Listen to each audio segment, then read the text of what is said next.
Bonjour tout le monde, ici Vincent de la ferme au Copeau. J'espère que ça va bien. J'espère que vous avez passé une belle Saint-Jean-Baptiste malgré la canicule. Pour ceux qui nous écoutent de l'extérieur du Québec, la Saint-Jean-Baptiste, le 24 juin, c'est la fête nationale. Donc, on souhaite bonne Saint-Jean-Baptiste. Donc, dans l'épisode de cette semaine, c'était notre première livraison de la saison. Nous, on livre nos légumes au restaurant Les Botanistes à Québec. Qui dit première livraison, dit aussi première récolte. C'est notre première belle grosse récolte. Il y a eu de la fleur d'ail, il y a eu de la rabiole, de la mélisse, ciboulette, thym. En tout cas, il y a eu plein de fines herbes. Puis surtout, une belle quantité de rabiole là, pour débuter la saison des livraisons de légumes. Aussi, cette semaine, ce que j'ai fait, j'ai planté tous les plants de citrouille. Cette année, on fait de la Jack B. Little, qui est de la citrouille miniature. J'ai fait ça dans ce que j'appelle le jardin poule. C'est un jardin qui a été créé par les poules à la base. Vous verrez ça dans l'épisode.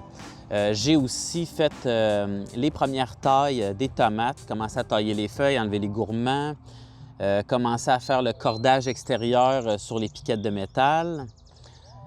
Aussi, justement, quand je travaillais sur les tomates, j'ai vu qu'il fallait faire notre première intervention des doryphores. Les doryphores qui est l'insecte ravageur de la pomme de terre, mais aussi de l'aubergine. Donc, faut agir assez rapidement quand on commence à avoir des doryphores dans le jardin. Si vous allez voir, j'ai tout laissé tomber pour aller faire ça en vitesse. Puis là, en ce moment, tout est sous contrôle. Donc, le recap de la semaine, on a bu beaucoup d'eau, c'est tout. Non, pas juste ça, mais effectivement, on a bu beaucoup d'eau, c'était très chaud. Faites attention quand il y a des températures du genre. C'est difficile de travailler dans ces températures-là, surtout en plein soleil. Prenez des pauses à l'ombre, puis boire beaucoup d'eau, jusqu'à 3 litres, là, 2 litres, 2 litres et demi, c'est important. Là. Surtout quand on fait du travail physique en plein soleil, il ne faut pas négliger. Mais petit recap, pour vrai, j'ai fait mon dernier semis de carottes, qui est plus une carotte d'automne, un autre 5 variétés. Et j'ai fait un semis aussi, mon premier et mon dernier semis de fenouil de la saison. Je l'ai fait sur 100 pieds. D'habitude, le fenouil, je le fais en petite plug qui appelle là, en microcellule. Cette année, manque de temps, donc je l'ai fait directement en semis direct. J'ai hâte de voir ce que ça va donner. Alors, c'est tout pour l'intro et je vous souhaite un bon épisode. Là, de quoi j'ai l'air? Il est 5 heures du matin, puis on s'en va faire la récolte pour le restaurant. C'est ça.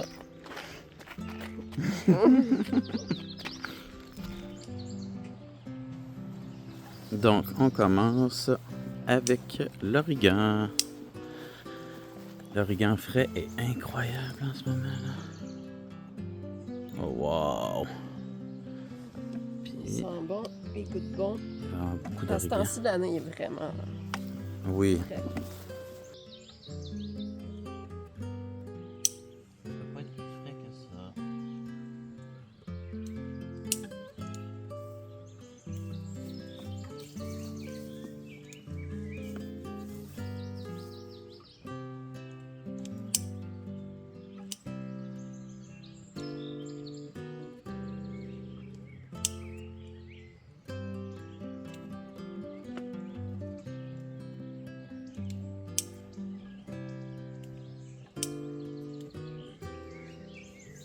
Et après ça, on vient peser. Wow! Super! Puis là, maintenant, la mélisse, la fameuse mélisse délicieuse. Il y a de l'origan au travers. Ouais, non, mais là, ici, la mélisse, là. Ouais.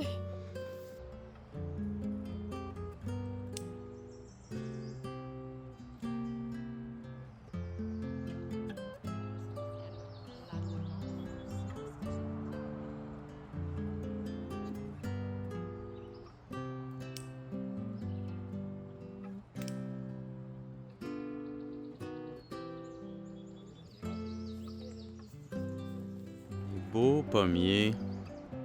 Puis juste au pied des pommiers, qu'est-ce qu'on avait mis? On a du super de beau thym serpollet ici, qu'on va récolter.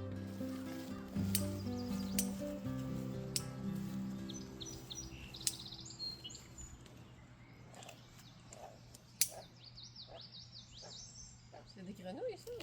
Crapaud, Ça se peut.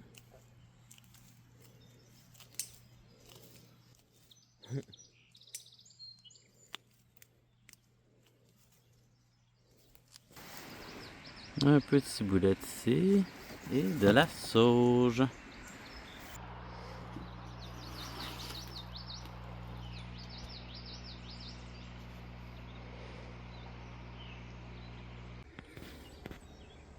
Bon, maintenant que les fines herbes sont finies, on récolte les belles rabioles.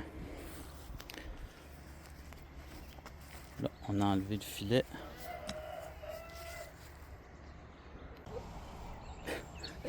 T'as-tu filmé ça? Je sais pas. Peut-être que je suis en train de faire. On a bien calculé, 200, ça va sûrement être. Ok.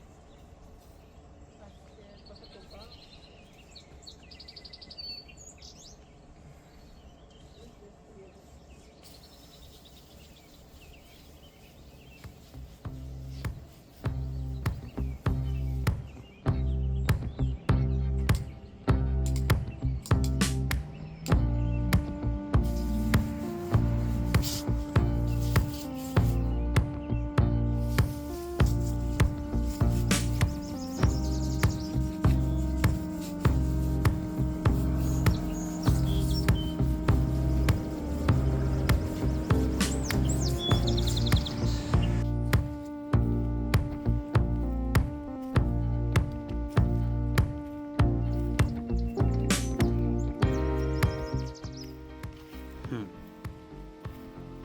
La récolte de fleurs d'ail.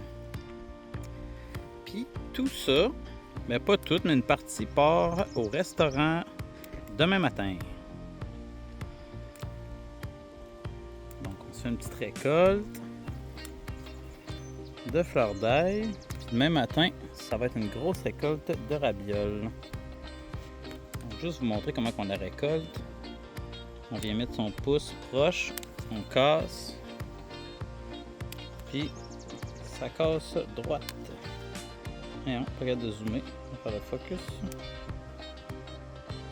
Ouais.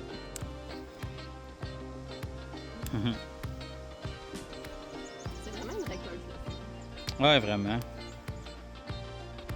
Ça se fait bien. Même si on a 100 têtes d'ail, là, c'est pas super long à récolter. Puis ça, à la poêle, avec un peu de beurre, sel, poivre, c'est vraiment délicieux. Ou aussi en pesto, hein.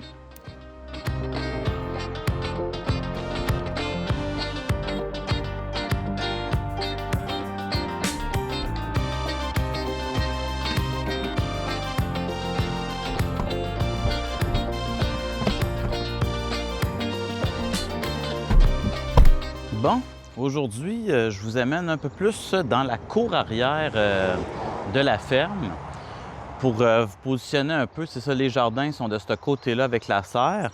Mais en arrière ici, c'est la grande cour où il y a les poules et les poulets. Ce qu'on va faire aujourd'hui, c'est que j'ai tassé les clôtures des poules. Parce que dans les derniers mois, depuis leur sortie là, après l'hiver, ce qu'ils ont fait, c'est qu'ils ont travaillé le sol beaucoup. Puis aussi, c'est que tout le désherbage qu'on fait, on amène ça aux poules, ils mangent, on réduit les coûts de mouler, mais aussi c'est qu'ils créent du compostage de surface. Ils vont vraiment composter sur place tout ce qu'on leur amène. Donc, ce qu'on va faire, on va tout recueillir ce compost-là qui est non terminé, là, il est vraiment qui est en processus. Puis on va remettre ça dans leur enclos. Puis cette surface-là va nous servir de jardin pour les citrouilles. Je trouve que c'est une super de belle technique. Ça fait déjà 2-3 ans que je fais ça, où ce que les poules travaillent en début de saison. Quand c'est le temps de planter les courges, bien, il y a eu assez de travail de sol, puis aussi assez d'amendement. Parce que toutes les fientes de poules qui ont été faites là, ça va être idéal pour justement nourrir nos jeunes plants, de citrouille. Donc, ce que je vais faire, je vais commencer, c'est ça. On va enlever le compost, les mauvaises herbes de surface. Puis on va passer un gros coup de grelinette. Puis après ça, directement, je vais espacer puis planter les citrouilles. Là, ce ne sera vraiment pas du cassage de tête. Vous allez voir, c'est une belle technique, le fun. Donc, c'est ça. Comme on peut voir, j'ai tassé la clôture qui est rendue comme plus au fond. Puis ça, ici, c'était le parc. On voit déjà la différence gazon et le parc des poules.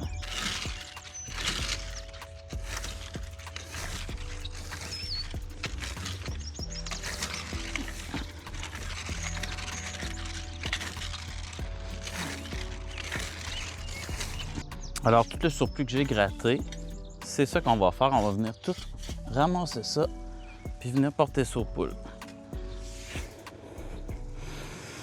En leur faisant une belle pile, ils vont être encouragés à vouloir travailler dans la pile, la défaire davantage, puis faire encore du compost. Les poules ont toujours envie de composter. C'est juste qu'il faut les encourager aussi. Puis pour les encourager, on a juste à refaire le tas.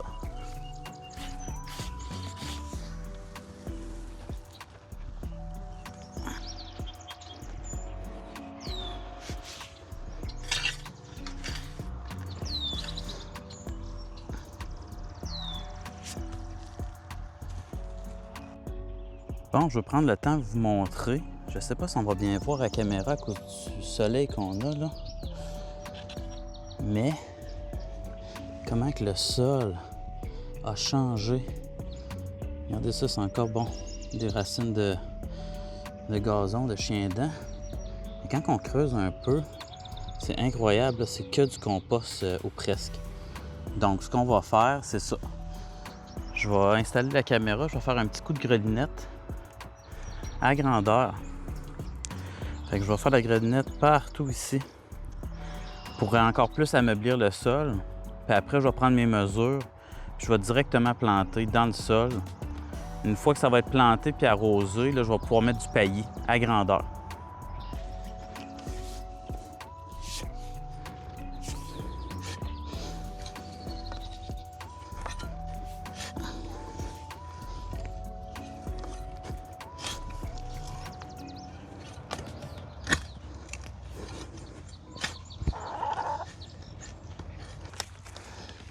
Donc, maintenant, ce que je vais faire, j'ai mes plants de citrouille ici, comme vous voyez, sont dus pour sortir de leur godet. Et ce qui est important, c'est que je les ai détrempés. Ils sont vraiment là, remplis d'eau. Aujourd'hui, c'est une journée très chaude. Ils vont avoir de la misère, ils vont souffrir, ça c'est normal. Là, quand on implante des plants de ce type-là, c'est très fragile. Les feuilles vont ramollir, mais si le système racinaire est bien mouillé, ça va les aider énormément là, à la reprise. J'ai arrêté de faire la grelinette derrière moi parce que c'était quasiment pas nécessaire. Le sol est tellement mou, se défait bien, c'est un beau compost. C'est vraiment incroyable, ça va être assez facile de planter ça. Donc, pour les citrouilles, on parle d'un espacement de entre 60 et 90 cm entre les plants et 120 cm d'allée, entre les allées. Ce qu'on va faire, c'est que je vais mesurer 90 entre chaque pour donner un espace. On va y aller à peu près. C'est pas trop, c'est pas un jardin là, bien précis. Ici, c'est un peu une zone là, plus qu'un jardin. Donc, ça me stresse pas trop. On va commencer avec ça.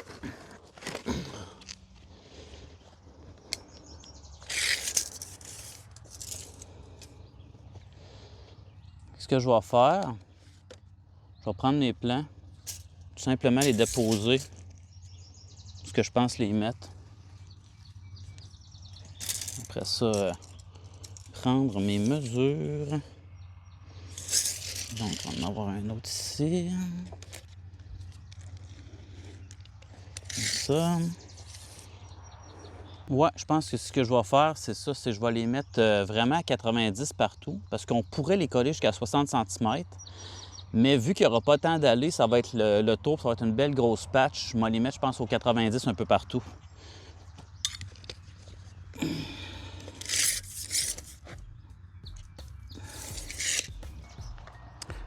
Une autre chose que j'ai appris aussi avec les années, là, quand tous les autres plants sont rendus très gros, puis dans la même batch, il y en a là, comme ça ici, là, qui sont très petits. Là. Si vous avez juste ça comme plant, vous pouvez les planter, mais dans la sélection génétique, il y a tout le temps une question de quelle semence est plus forte, va faire des plus gros légumes plus rapidement. Des fois, ces plants-là, je vais les planter ailleurs dans des zones où ce c'est pas important. Mais ma zone importante, je préfère opter pour des meilleurs plants. C'est tout le temps la raison pourquoi j'en fais beaucoup plus. On a tout le temps une quantité là, excédentaire là, de plants. Mais ça, c'est une des raisons. Regardez, même il y en a ici là, que ça n'a pas germé du tout. Bon, le pourcentage de non-germination pour cette variété-là a été très, très faible. Là. Je pense qu'il y a peut-être 2 qui n'a pas germé. Mais le reste a tout germé. Mais c'est ça, c'est que je vais vraiment préconiser les plants les plus gros et les plus beaux et les plus forts. Donc, j'en ai d'autres aussi à aller chercher, mais là, c'est juste pour une petite démo aussi, je vais vous montrer. Je vais commencer à les planter ceux-là, puis j'irai chercher les 20 autres par après. On ne se cassera pas trop la tête, comme je vous dis. Hey! Le sol est mou, c'est incroyable. Incroyable! Bon, on va enlever un peu de racines de chien-dent. Si on ne veut pas de ça, on va envoyer ça aux poules. Elles vont être bien contentes.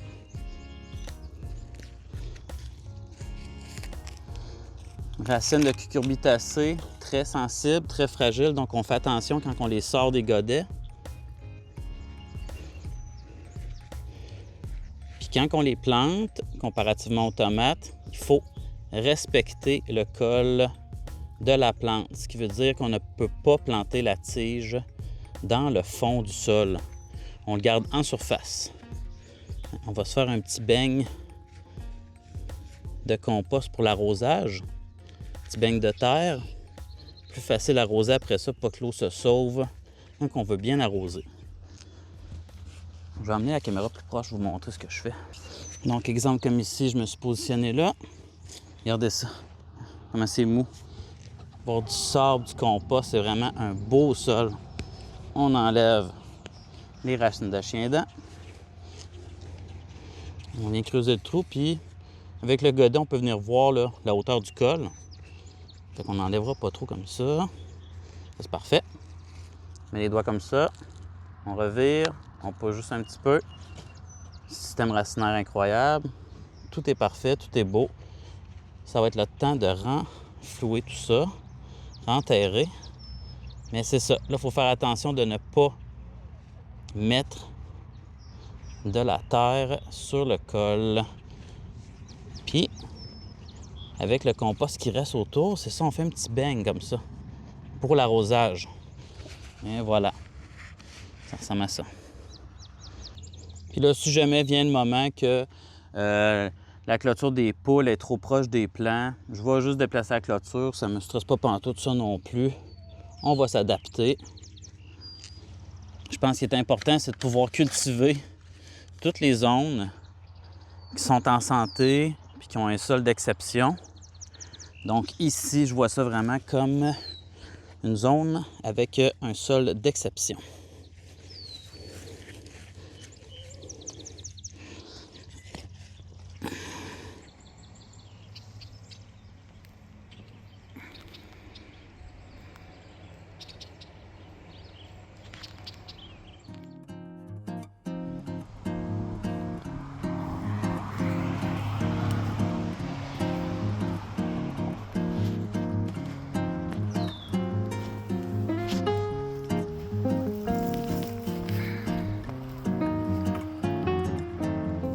Ce que je suis en train de faire, je me suis dit que ça serait intéressant de filmer parce que je suis présentement en train de faire la taille des tomates.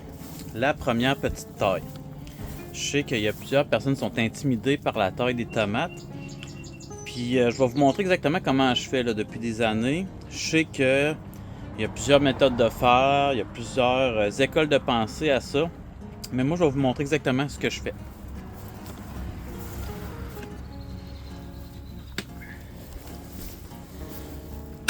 OK.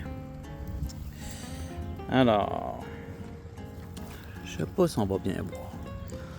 Bon, premièrement, on enlève les gourmands. Comme ça ici, là. Ça, c'est un gourmand. On le pince, on l'enlève. Tous les résidus de tomates aussi, je les mets dans une chaudière. Là, on les laisse pas traîner dans la serre, c'est pas une bonne idée. Bon, derrière le plant ici, on voit que il y a une feuille qui traîne au sol. Donc, on l'enlève. Il faut couper vraiment le plus proche de la tige. Ok, comme ça. Bon, il y a elle aussi qui touche au sol. Est-ce que je vais enlever elle? On veut pas trop en enlever non plus. Là. On veut pas... Techniquement, là, on n'enlève pas plus que... Je dirais peut-être 30% du plant là, à chaque taille. Ok. On va monter les bagues un peu. Là, en ce moment, je suis encore sur des petites piquettes, mais sûrement en fin d'après-midi, je vais réussir à faire le cordage.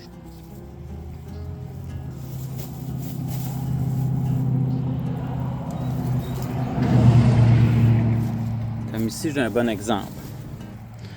Là, il faut être capable de retrouver qu'est-ce qui est la tête, puis qu'est-ce qui est le gourmand. Puis à cette étape-ci, la croissance de la plante, je dirais que c'est très difficile parce que on a elle ici, puis on a elle ici.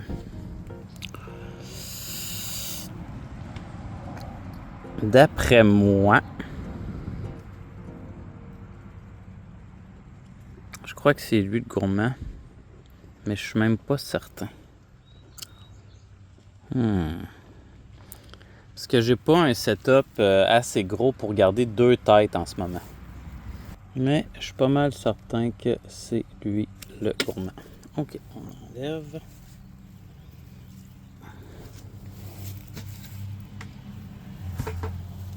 Bon. J'en ai un autre ici qui va être beaucoup plus facile à voir. Comme ici, on a la tige principale. Puis ici, on a un interstice. Ça ici, c'est un gourmand qui a été oublié. Puis là, ça pousse vite. On enlève. Si on regarde dans le bas du plant, ben là, il y a certains 2 sets de feuilles qu'on va enlever. Puis même que je vais en enlever 3. Je vais enlever celle-là ici. Bon. Ça va permettre au plant de respirer puis limiter énormément les maladies fongiques, ce qu'on ne veut pas qu'il arrive. Aussi, il y a toute la question de l'énergie du plant. T'sais, on veut que l'énergie du plant finisse par aller dans les fleurs, dans les fruits. Puis un plant de tomate, c'est très énergivore. Donc, aussi ici, ça c'est la tête. Ici, on a le gourmand qu'on va enlever. Quand ils sont petits, on peut les enlever directement avec les mains. Comme ça. Puis là, ben là, on va faire ça avec toutes les autres plantes, toutes les autres tomates de la serre.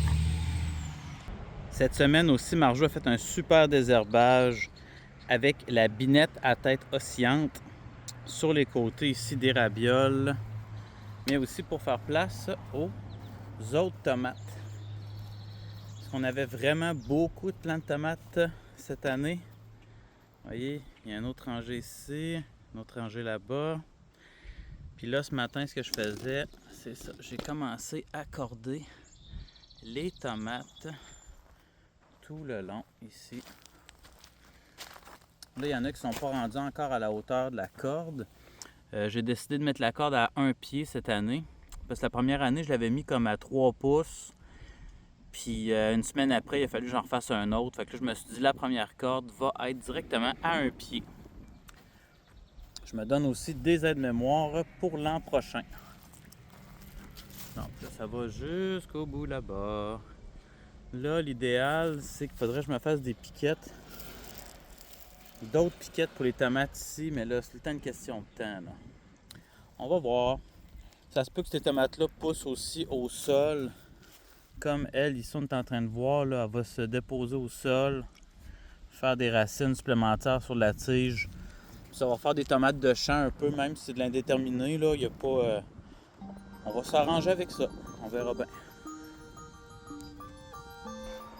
Bon, on va se diriger vers les pommes de terre parce que je viens de voir de quoi, ça vient de commencer. Là, je vais me mettre une date. On est le 26 juin, puis là, les doryphores viennent de commencer à sortir. Donc, j'ai pris un petit bol d'eau avec du savon, puis on va mettre les doryphores là-dedans parce que sinon, on n'aura pas de patates, puis ils vont finir par attaquer aussi les aubergines. Donc, je vais aller vous montrer ça.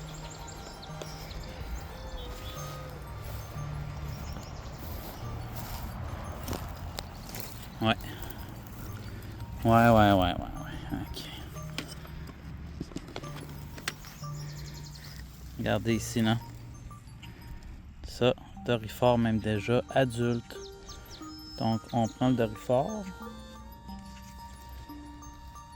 Puis, on les met dans l'eau savonneuse. Ah ouais. Ah, il est tombé pendant le cheminement. OK. C'est à ça que ça ressemble. Ça, laissez pas ça dans vos patates, sinon vous n'aurez pas de patates. On voit qu'il commence déjà à faire des petits trous. Ça, c'est un signe des fois qu'il faut commencer à regarder. Puis là, je sais pas si on va voir. Mais dans le plan, au niveau de la tige, là, on voit là, que il y en a deux. Là. On va falloir aller les chercher.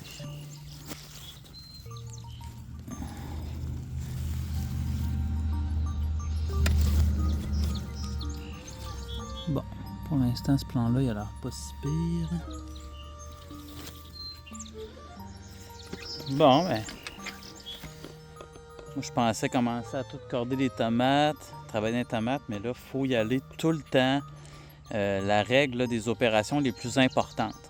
Donc, si on commence à avoir une petite infestation, ben ça presse un peu plus, peut-être qu'il y a autre chose. Là, pour moi, je vais faire ça comme en 20 minutes, 20-30 minutes, je vais faire le tour de toutes les plants de pommes de terre. Je vais aller voir les aubergines aussi, juste pour être sûr qu'on n'aura pas de doryphore cette année. Là.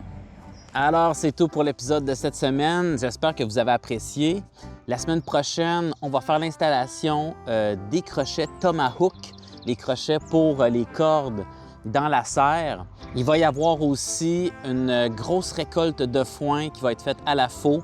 L'herbe est rendue trop longue pour passer à tondeuse, ça va être à la faux, donc restez à l'écoute. Prends le temps de remercier énormément tous ceux qui prennent le temps de s'abonner à la chaîne, ça nous aide énormément, c'est ce qui fait en sorte qu'on continue à faire des vidéos chaque semaine. Mettez un petit j'aime, puis si vous avez des commentaires, gênez-vous pas. Alors je vous dis à la semaine prochaine. Bye!